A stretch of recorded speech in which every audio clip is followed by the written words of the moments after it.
That day I ditched school. I know it's not smart, but I couldn't stay there.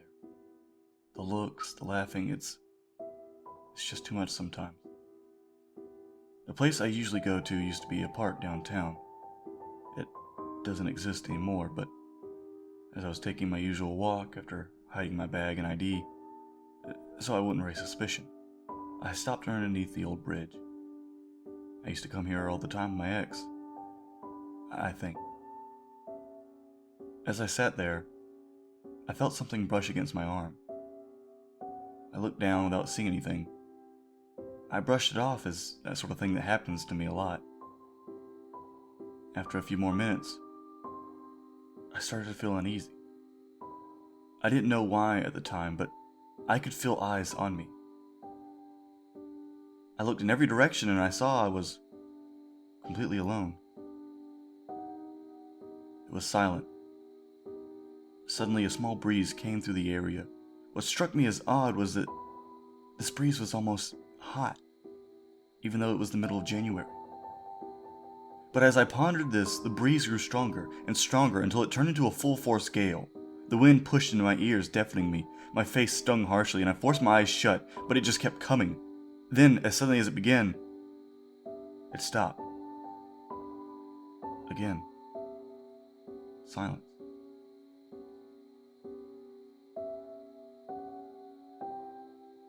It was short-lived, though, before I heard a scream. I don't know what could have made that sound, because it sounded like a lion cub that was roaring from inside a metal ball.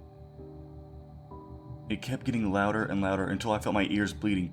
I looked at the crimson stain drip from my hand and onto the ground as the air grew thick and dark, and soon I blacked out.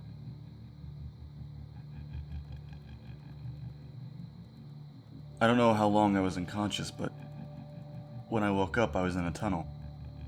In fact, it was more of an enormous metal cave. The whole area shone with a violet glow, even though I couldn't see a single light source. I suddenly heard a screeching sound, like nails on a chalkboard. It was coming from behind me, almost rhythmically, like demented footsteps.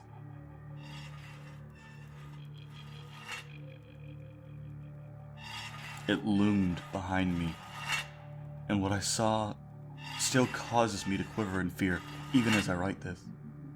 This creature wasn't like anything I had ever seen before. Its legs, or at least what I thought that's what they were 5 feet long spikes of some conglomeration of rust and flesh. They slowly dragged across the floor to push itself towards me. 4 of these appendages lined its torso, taking turns dragging it. Its arms were similar shape, but they were half as long and split off into 3 prongs at the end. With each step it took, these arms scraped against its underside, cutting itself and dripping this strange blue fluid, which I assumed to be its blood. Its face slightly resembled a spider and a human mixed together, with rows of long, spiny teeth that just jutted from its face. It had no eyes, but instead a single hole in its center, which it pointed directly at me. I assume that's what it used to see. Its teeth spun slowly, making a sound resembling cracking bones. Each time it would cut itself, it would let out a long moan, as if it enjoyed it, like a human would enjoy having sex. It set both of its hands on either side of me and laid its body on top of me. Folding its teeth into its face in a grotesque display, it positioned its face about 2 inches from mine, growling hoarsely. It picked up one of its fingers, and it dragged it down my midsection, cutting into me. I screamed out in pain. This hurt much more than any cut this deep should. It almost seemed to enjoy it as it cut me over and over again. The pain intensified each time. I felt that hot breeze again. It was coming from the creature's mouth. As it breathed heavily on me, it continued to shred my body. And after it was done, it lifted its other hand and pressed it against me. I heard a hissing as it began to close my wounds, and I stopped bleeding. It didn't even leave a scar. It continued to hold me down as it continued to raise its midsection and lay directly on top of me. Surprisingly, it didn't weigh that much at all. It shoved each of its legs into my sides and began to drain my blood. I now saw that its legs were transparent and hollow, Soon, I blacked out again, this time from loss of blood. A few days later, I woke up in the hospital.